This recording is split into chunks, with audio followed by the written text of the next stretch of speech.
we're celebrating and recognizing the principle of creativity, which is the idea of using your God-given talents, okay, whatever it is, however it is you express yourself, to build yourself up and to build up your community. All right. So, like I said before, you got 7 days.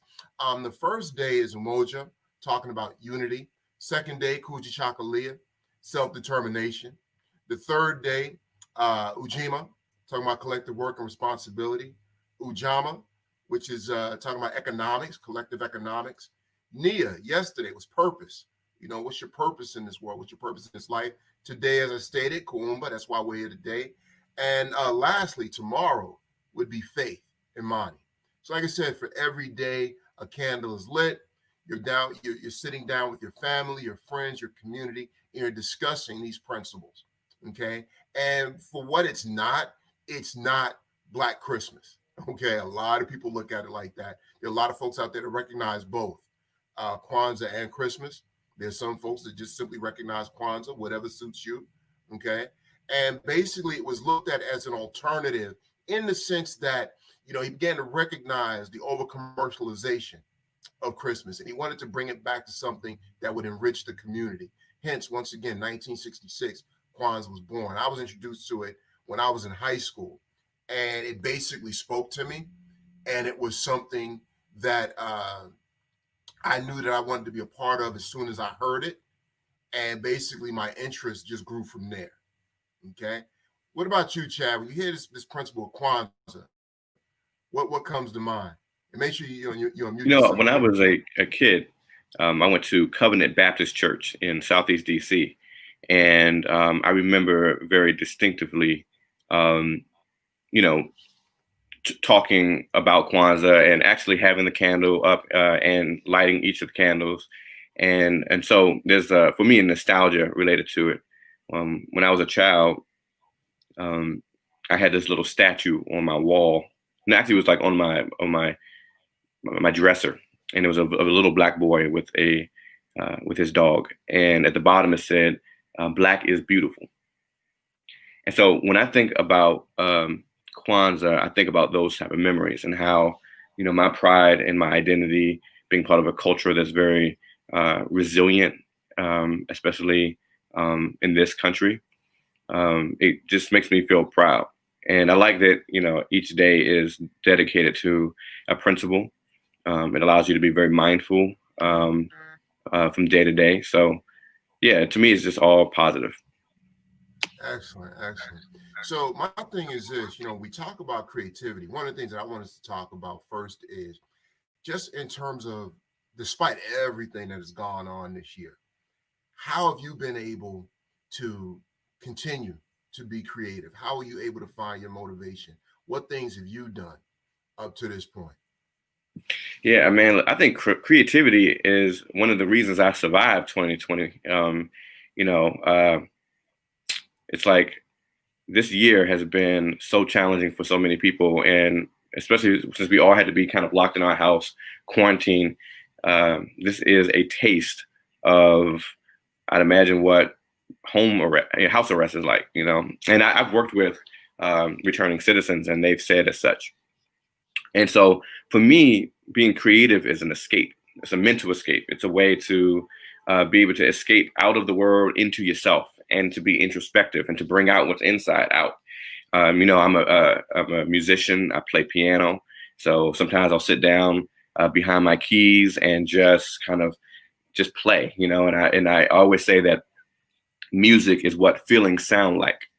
And so, by playing the music, I'm getting those feelings out, and it's cathartic, it's catharsis. It may not be therapy, but it's therapeutic. And then, I'm also a filmmaker. I'm the owner and founder of Mr. Duke Productions. And so this year, I actually have been the most active I've been behind the camera yet. Earlier in the year, I partnered with Mural Arts Philadelphia, which is the largest public arts program in the country. And I worked with their restorative justice department to direct, shoot, and edit 8 public service announcements it was a campaign called We Will Emerge. And if people go to MrDukeProductions.com, they can check out the We Will Emerge campaign. And there they will see these 8 public service announcements in which we had poets and rappers and community activists. We had Philly Freeway.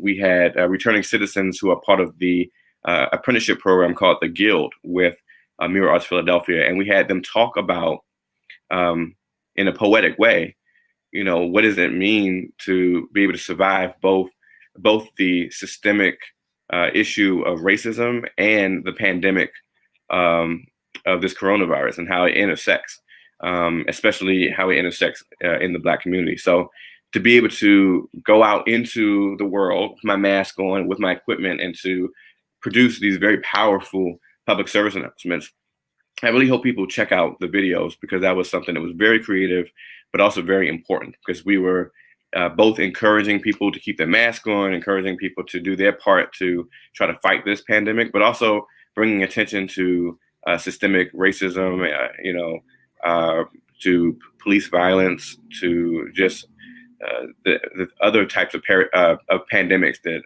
are hurting Black America. I also worked on a script. I worked on an adaptation of a book into a feature-length screenplay, and that was the first time I ever did it. I had never adapted a book into a screenplay. I'm always typically writing original work, so this was definitely a way to stretch. It was my first work for hire project, so that was a good feeling to get paid for my talent.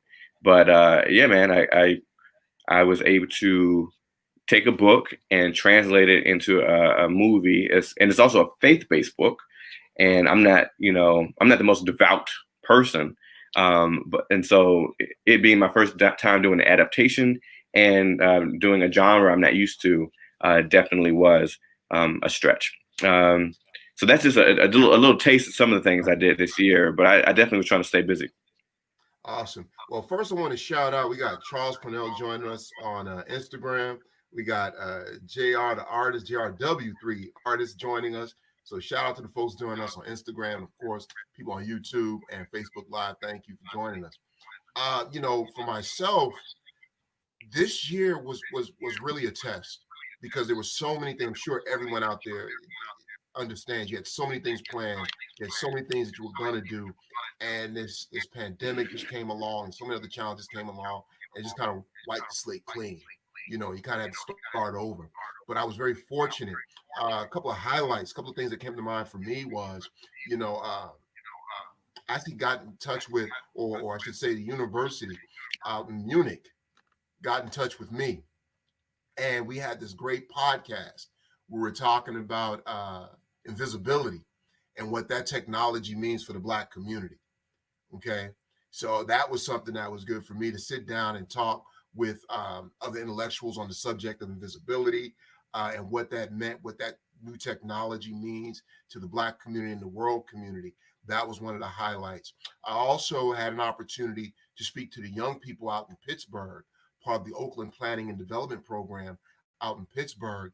They reached out to me, and I had a great time speaking with the young people as a result, as it connects to what I do for a living, and teaching them to use their talents and their creativity to be inspired and to move forward with whatever it is they want to do in life. So that was a great opportunity. And for us, GriotCon, the actual physical event for 2020, we had to postpone, but we were able to go online and have a great event, sitting down with some very creative people and talent and so forth. So that was an awesome experience as well. I also did a founders panel for Afro Comic Con out in Oakland, where I sat down with some of these great minds, these organizers, the foundation, the planners of so many Black-based creative conventions across the country. And I see we're joined by Brown Legs. What's going on? And that was really an honor to be a moderator, when I'm sitting down at the table, so to speak, with all of these young creative minds and so forth. So that was something that was great for me. So the idea for me in terms of creativity and what it means is, like you said, is definitely an outlet. It is certainly something that I can see myself pretty much living without, the ability to express myself, be it artistically or through writing. Speaking of writing, working on a new book, so I'm excited about that. And I also have an essay that's going to be published in an upcoming book. Can't give too many details about it, but the book should be coming out early next year. So I'm very excited about that as well. So I've been able to continue to write and create and do events like this. I'm speaking to people because there were so many speaking events that I had lined up that, as you can imagine, were canceled. But because we, as a people, or as a world, we had to become more creative in the way that we took on the challenges. So we're still able to go out and speak to the masses of folks, different audiences, and so forth. So that was really exciting for me. Yeah, I like that. Not only are you talking about being creative, but you're talking about imparting wisdom to other people. I mean, collaboration is important, and the project that I mentioned included having a collaborative spirit. But also, similar to you, I was a consultant working with people, giving them my knowledge on filmmaking, or assisting them with projects that were important to them. And so I think being creative is also about not just focusing inward, but focusing outward and helping other people and uplifting them and enriching their lives creatively by helping them to be as creative as they can be. So when we talk about this creativity, and in the spirit of Kwanzaa, how is it that you see creativity being used to build up a community? Because we faced a lot of challenges this year. Black community has been facing challenges since we've been in this country. What is it about creativity? How do you see that being useful in building up our communities? Well, it's certainly a thing about consciousness and shared consciousness. I think when you're creative and people kind of tap into it all at the same time, we all kind of become tethered consciously. One example would be like on social media. I think one of the ways that people have been able to get through this this kind of traumatic year is through humor, for example. And like, I'm sure you've seen a lot of memes on like Instagram and Facebook. You've seen a lot of kind of short videos that people have made using TikTok or different platforms where they can kind of express observation of society, as well as, but doing it in kind of a satirical way. So I think one way to uplift the community is literally by making people laugh and making people smile. And I think a lot of people have been creatively finding ways to do that in the midst of what has been a really dark year. I mean, hundreds of thousands of people in this country have died, many of which should not have, but due to, in my opinion, poor national leadership, that was how things ended up. We've had a lot of beloved, important people in the community die. We talked about, Black Panther. That was so unexpected when Chadwick Boseman passed away. And I just watched Ma Rainey's Black Bottom, and I thought it was excellent. I mean, what a way to kind of have your legacy endure by having such a dynamic performance where he gave it his all. And me watching that uplifted me, because I was like, wow, like he in pain was able to deliver to us a dynamic performance, and he lived his life to the fullest, even though it ended up being a short life. So it's just proof that we have to continue to live our life to the fullest. I just saw the movie Soul, and I was talking to a lot of people about that. Pixar's first Black lead character, voiced by Academy Award-winning Jamie Foxx. And, it had a Black co-writer, a Black co-director, and they had a Black brain trust to ensure that they could have the cultural specificity right. And again, that uplifted me. It reminded me of the importance of being mindful, and that the little things, are really big, important, and that we should never let our ambitions as artists or entrepreneurs or whatever we might do cloud that truth that we have to sometimes stop and smell the roses. So for me, the intersectionality between creativity and our morale Right. is so clear and so evident, maybe more so than any other year that I've witnessed. Yeah, and for me, looking at the art that was produced during this time, when people are using, the paintbrush, the mural, the canvas to kind of express themselves, whether it be the joy or the frustrations that they were facing during 2020, that just kind of speaks to and shows the power of creativity. You had so much in terms of messaging that was coming across in a mural, so much that was coming across in messaging, just in a photograph that was really capturing what was going on in the hearts and minds and in the streets across this country and really the world, for 2020. And I think moving forward, when people look back upon this time, I think it's the art that will probably stand out more than anything else that was produced during this time that future generations are going to look on to really try to get an idea of what was going on. Because anyone that has, read a history book or a textbook or anything like that, that gives you one side, but it's the art that gives you the emotion. It's the art that really gives you that grassroots response to what was going on in the world. So I really look to art. I'm looking to the artists. I'm looking to the creators to, if not save the world, certainly let their voices be heard and play a role in shaping the direction the world has to go in. Because And I think documenting the world, because exactly as you're talking, it makes me think of the Egyptian hieroglyphics, exactly and the things that remind us of what life was like back then.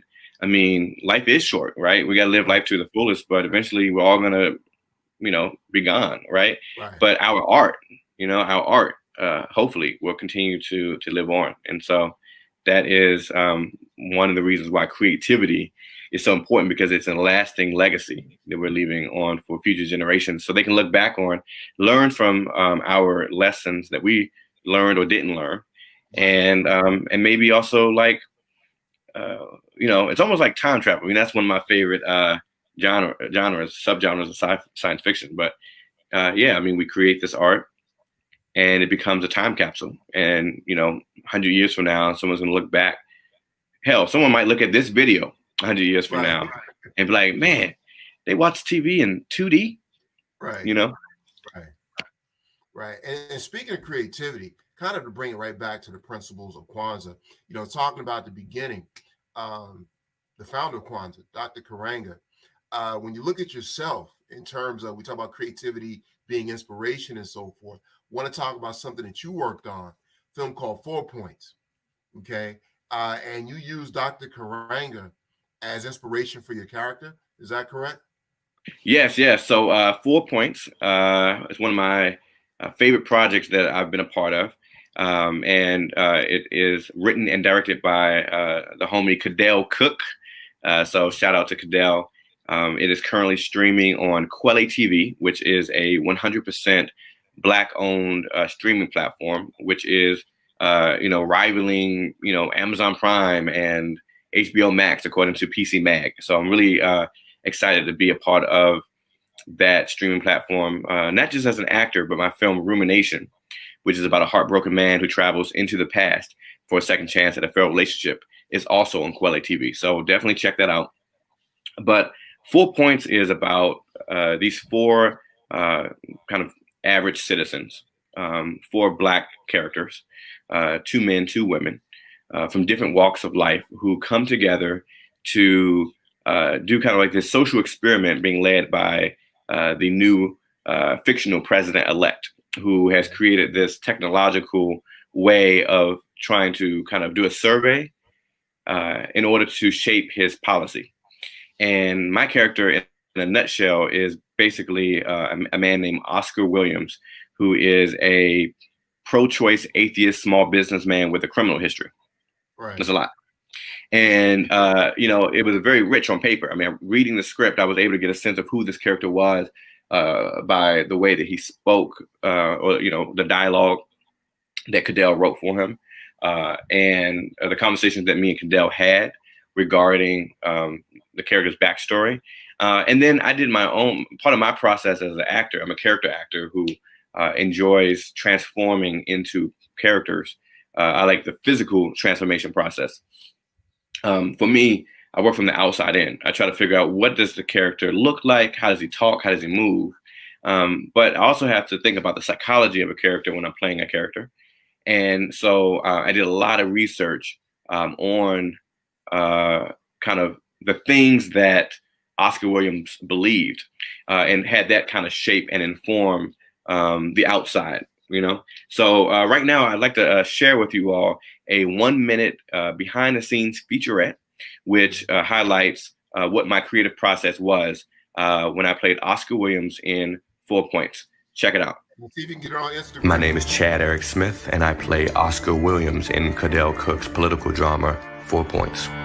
Cadell and I had lots of discussions regarding characterization. I drew inspiration from Maulana Karenga, a professor and activist best known as the creator of Kwanzaa. Like Karenga, my character is Afrocentric, outspoken, and served time in prison. While incarcerated, Oscar was a heavy reader of the teachings of Booker T. Washington and Malcolm X. As a result, he became a strong believer that Black progress must be achieved through education and entrepreneurship. After Oscar's release, he starts his own landscaping business, but grows increasingly frustrated at the institutional barriers slowing down his success, and desires to be in a position where he can empower other Black men with criminal records. To do that, he needs money. So when he learns that the newly elected president has a political survey that involves a stipend, he jumps at the opportunity. But he quickly learns his beliefs are at odds with the other participants.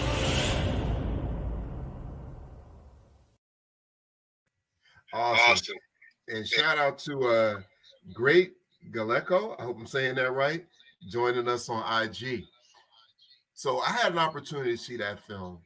And once again, we talk about this power of creativity. You know, the idea that you could take, film, and we know this already, but to take film and turn it into something that becomes that much more meaningful, where you're taking these political statements, these arguments, these debates, and really looking at the video, he was able to almost predict what was coming.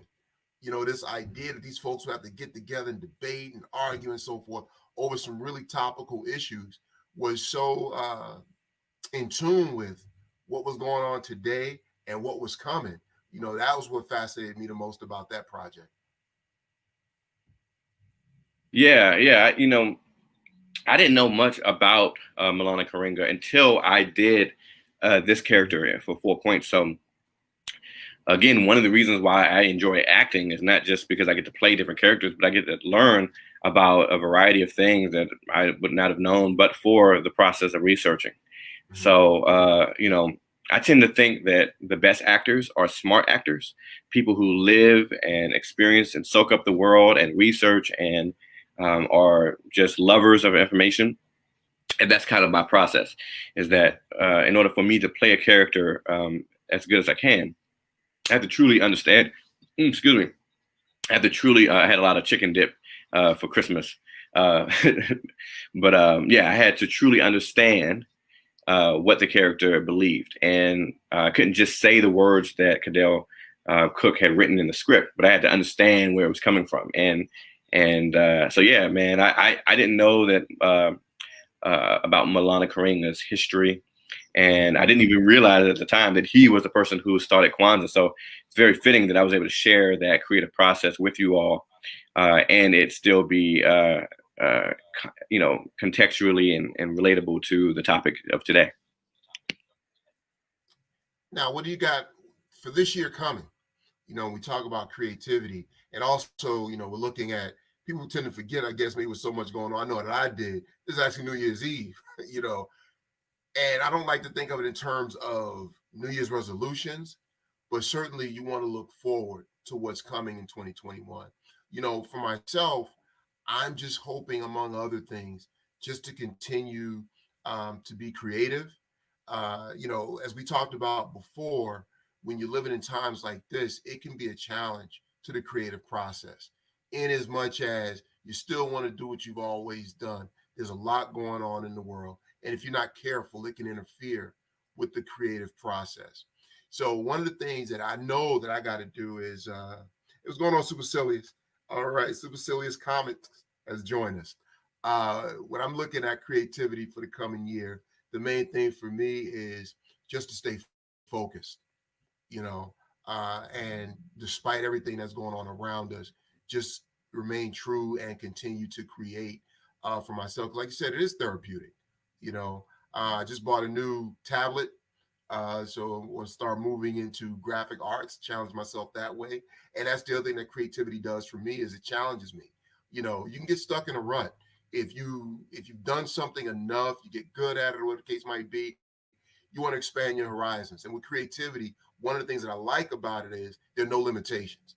I don't care how good you think you get, you know, there's always something new to learn. There's something new to create, a new way to challenge yourself. So for the new year, I'm just looking to challenge myself ever more in new and engaging creative ways. What about you? What you got on tap for the new year?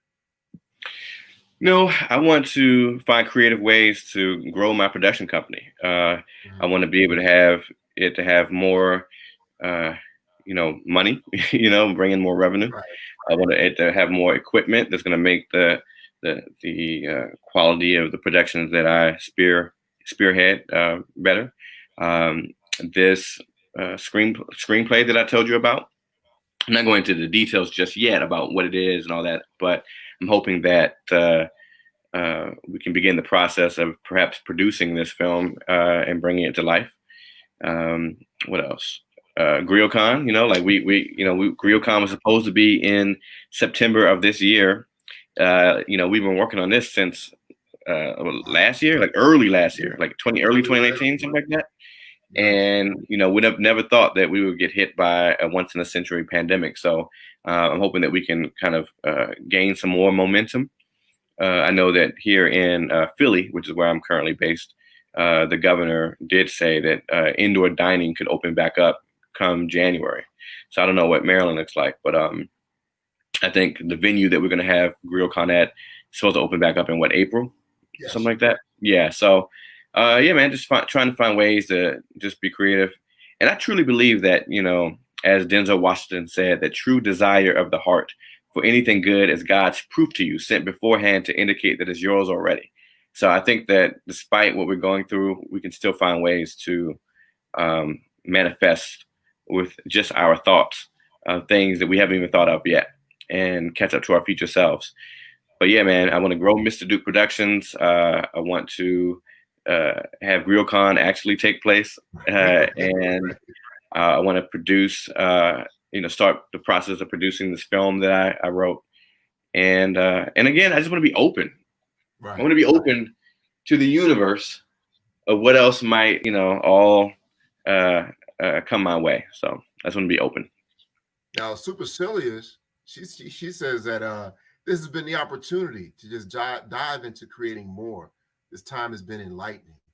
So it's really interesting that, once again, despite all that's going on around us, that people are finding the time, the opportunity, the will to just press and keep creating.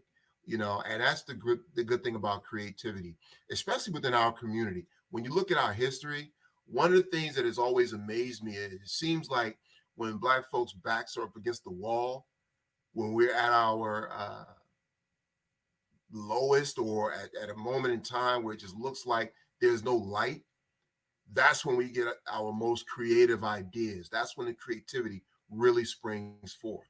Okay, we're creative people as is, but it just never ceases to amaze me is how, times such as this brings out that much more creativity. And you talk about people that we lost, we talk about um, creators. I got to shout out Shabba. This was someone that I grew up watching, whether it was Breaking. I remember he was on What's Happening. I think he was on Soul Train a couple of times. And you're talking about creativity through dance, through expression, through dance, and so forth. So this, once again, we lost another creator. But as you stated, he left his mark. He got that. You have documentation of his presence. You have his footprint, where folks are still trying to imitate and catch up to his dance moves and so forth. So that creativity, despite what's going on, what's great about it is it lives well beyond us. So everyone out there, whether you're doing it just for yourselves or you're doing it as a business, whatever is the motivator behind your creativity, don't stop. That would be my message. For myself for next year, I want to continue to grow the network. I want to continue to have events such as these. And hopefully, like you stated, we can have some live events, hoping to get my written word, my spoken word, just myself out there even more. Because one of the things about being creative is, oftentimes, I'm sure you have this experience as well. When you want to create something, it's almost like a song in your head that won't leave until you put pen to paper or until you pick up a paintbrush or whatever it is you do to express yourself. So I just want to continue to get my song out, to whoever wants to listen, because like you said, it's therapeutic. Okay. Any other thoughts on creativity? Yeah, when you said get your song out, it just and you're touching upon just resiliency as an artist. It makes me think about like when our ancestors who were enslaved people, not slaves, Right. they were enslaved. I think the semantics is very important, Right. but they use creativity as a way to survive and as a way to spread important messages. And so they would use song, right? They would be on the plantation. They would sing songs that to their quote unquote masters were, just songs, right? But really they were messages telling people how to escape. Or they would be creating quilts to their masters just looked like cloth, and just a quilt, but it was actually artwork. There was messages giving other enslaved people, the directions on how to follow the North Star and to get away from their captivity. So I think that art is also a tool. It's a communication tool that can help us survive. And so it's really, really, really kind of important. I mean, the stuff that we're talking about and us dedicating this hour as part of this day is really we're talking about life or death here. Like personal creativity helps people to survive the rigor of life. And then collective community art helps communities do the same. Yeah, so it's really interesting when you talk about life or death. When you're talking about times of great change, folks in power oftentimes fear the artist, the creative community, because they know that that's the way that those folks, like you stated, can get those messages out. So, moving forward, it'll be really interesting to see what creative people come up with to address not only what has happened in 2020, but we don't know what's coming in 2021. So I really want to see, and I'm really looking forward to seeing what creators do with this upcoming year. And it's really. Hey, Will, let me ask you this question. Yeah, go ahead. You made a good point about just things coming up. And right. I was just thinking about like your organization, Afrofuturism, and what that means. Yeah. Tell us, what do you think the creative person's role, the artist's role is in shaping the future? Because I think that, that's part of our responsibility too. A lot of times art and storytelling is a telling of what's to come. Can you speak on that? Yeah, so it's really interesting you should bring that up. Two things that I forgot to mention earlier. I was part of 2 events with UNESCO, part of the United Nations. So shout out to Yul Anderson and Dr. Claire Nelson for putting me on to those events. And we began to discuss the future for the world, but for Black folk in particular. And we went all the way to like 2050, trying to imagine what that world would be. I think what the creator brings to the table is this limitless imagination. And with this limitless imagination, they're actually providing the framework for what's to come. And we look at it in terms of evidence. If you look at basically any work of science fiction, from the past, I don't know, 50 some odd years, most of those things are happening right now. This conversation was part of science fiction films, driving. Yeah, I remember in the Jetsons, whenever they would be walking on those like things, that made them walk across or slide across. I was like, man, That's impressive. It's like they're doing a moonwalk going forwards. And now that's in every single airport in America. Exactly. So, you know, you look at the way that they communicated in the Jetsons. You know, now they're talking about, you know, flying cars and things of that nature. Who we got here? We got Bizarro Guy. We got Neon Nuance. Thank you for joining us. And if you guys have any questions, yeah, shout out. Yeah, please feel free to type them in. We'd love to hear your thoughts on what we're talking about. Right now, we're just talking about the future and the role that the creators play in it. And once again, I think they provide the framework. I think when they come up with these ideas that seem so outlandish, then that's when the scientist comes into play. You know, I think that what happens is today's scientists were yesterday's children watching these videos. I think they were the ones watching these movies, these cartoons, and they were inspired. We said it again. That's because that's a word right there. You said today. You said today's. I think that today's scientists were yesterday's children, and they were watching, you know, the movies. They were reading the comic books. They were looking at the artwork, and they were inspired. Because where else are they getting these ideas from? You know, I just saw a couple weeks ago, you had a giant Gundam, and all my anime folks out there, you know what I'm talking about. You had a giant Gundam in Japan that was actually moving. You know, you had a building in Japan that walked to a new location. That's wait, a building they could walk? Yes. They actually I gotta see that, building. Man. They didn't want to destroy the building, so they had to move it to a new location. They attached pretty much, you know, for lack of a better term, they attached feet to the bottom of the building, and it literally walked to a new location. And if anyone out there knows Studio Ghibli, that's Howl's Moving Castle. Man, Japan has always been ahead of the curve. You know, I got to go there one day and give me some sushi. They had their PlayStation 5 in 1876, I think. They had their PlayStation 5. They been had that joint. Wow. Yeah, so I think the creators, I think what they do is they shape the future. And that really puts a lot of responsibility on the creators. So for me, it's not enough to simply create or reflect what is, because when you do that, you run the danger of keeping alive not only the good stuff about what's going on right now, but the bad. But if you're a true creator, you're envisioning what can be. So these are things, these are thoughts, these are ideas. This is a world that none of us are seeing right now. But the creator is so in tune what's going on around them that they're able to hone in on that and build, hopefully, a better future. Wow. Yeah, I feel like that was the moment right there that we were waiting for. I think that's really the gem that I hope people who are tuned in or who will tune in will appreciate. Yeah. So what's next, man? Oh, wow. So moving forward, you know, we still got GriotCon, ladies and gentlemen. We're still looking forward to presenting GriotCon live in Silver Spring, Maryland.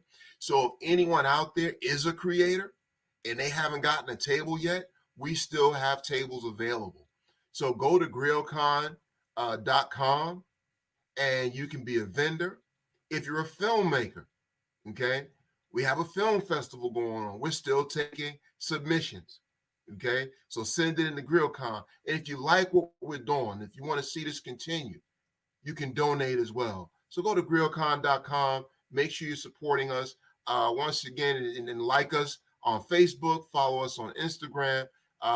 You can follow Chad on Mr. Duke Productions on his various social media outlets. You can follow me, Afrofuturism Network, on my various social networks and so forth, outlets. So be sure to just support us as we move forward, because for me, this is the event with everything that I'm doing, that's going on for me personally. I'm really looking forward to actually having this convention. This is one that's like a tent pole for me. You know what, Will? I think this will be a perfect opportunity for us to show them our official promo for GriotCon. So, ladies and gentlemen, without further ado, check it out.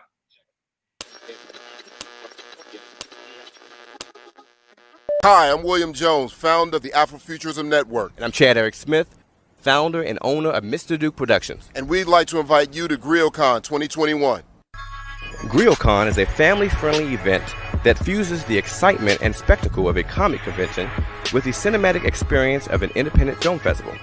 This all-day event at the beautiful Silver Spring Civic Building at Veterans Plaza in downtown Silver Spring, Maryland, will be filled with diverse, passionate storytellers, from comic book creators and authors to filmmakers and artisans. If you're a lover of stories, this is an event you do not want to miss.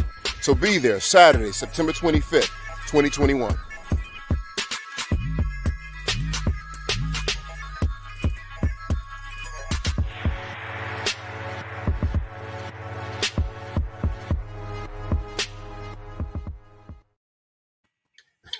Hey, the other thing I'm going to be documenting is my ever-changing hair. So yeah, man, your hair got thicker and mine got thinner. So maybe 2021 will bring me a haircut. I don't know. But yeah. And that video right there is another example of us being creative. Yes. We did that when we do that in like the summer, right? Summer. Kind of at the height of thank you. Supercilious Comics said dope promo. We appreciate that, man. We got together. I drove from Philly to Silver Spring, and we shot that in one day.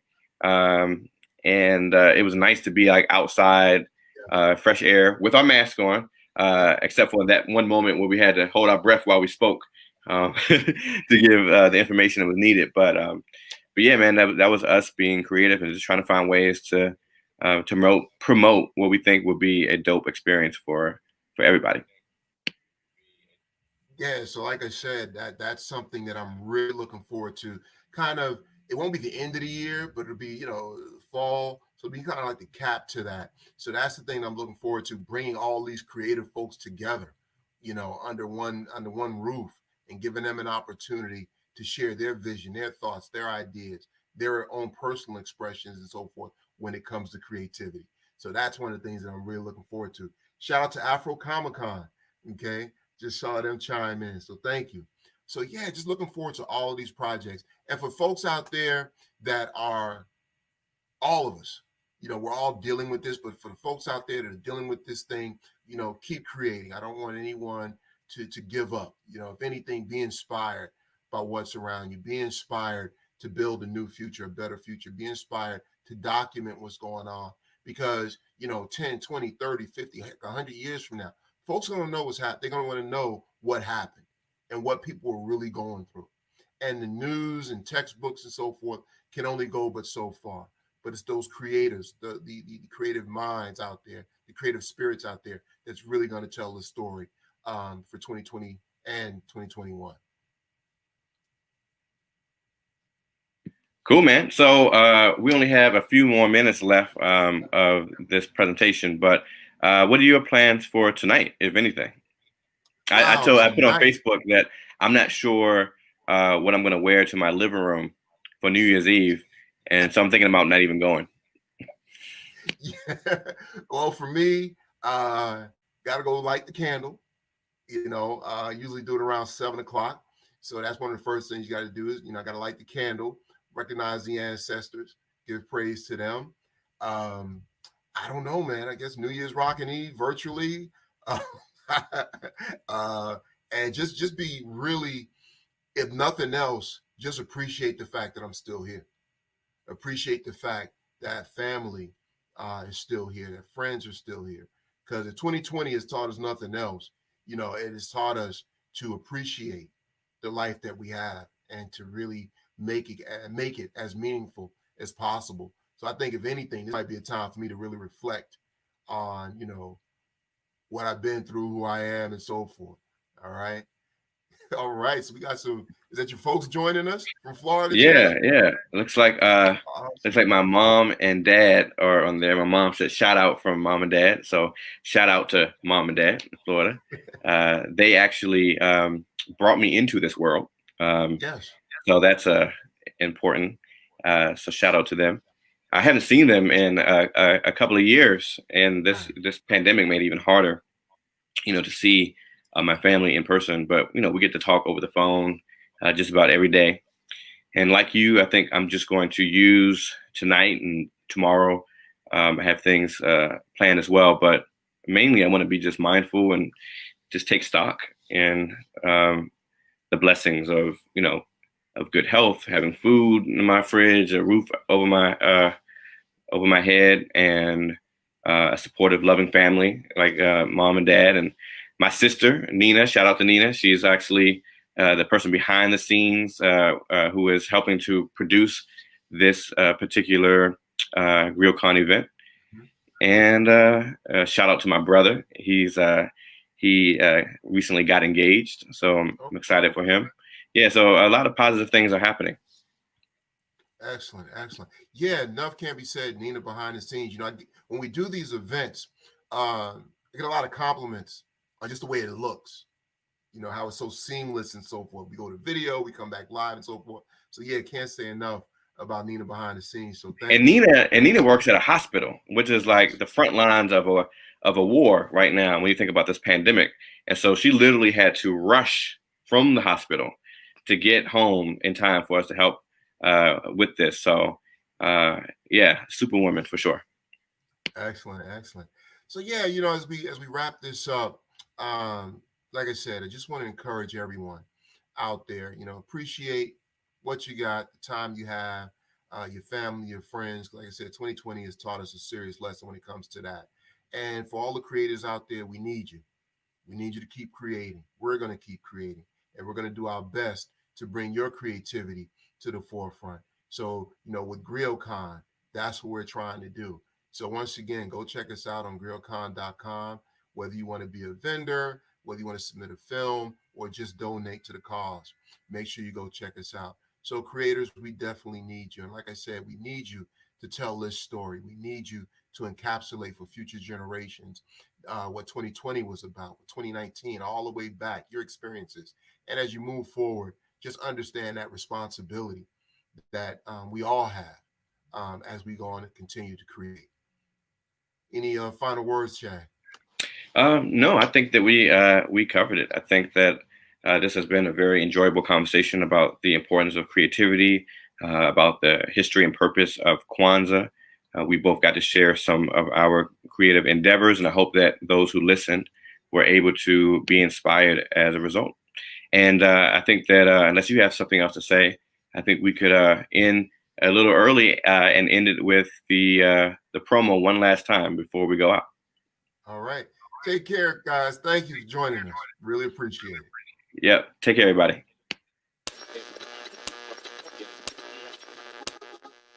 Hi, I'm William Jones, founder of the Afrofuturism Network. And I'm Chad Eric Smith, founder and owner of Mr. Duke Productions. And we'd like to invite you to GriotCon 2021. GriotCon is a family-friendly event that fuses the excitement and spectacle of a comic convention with the cinematic experience of an independent film festival.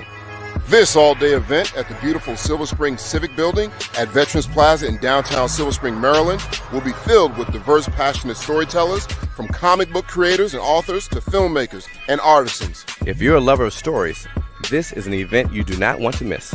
So be there Saturday, September 25th, 2021.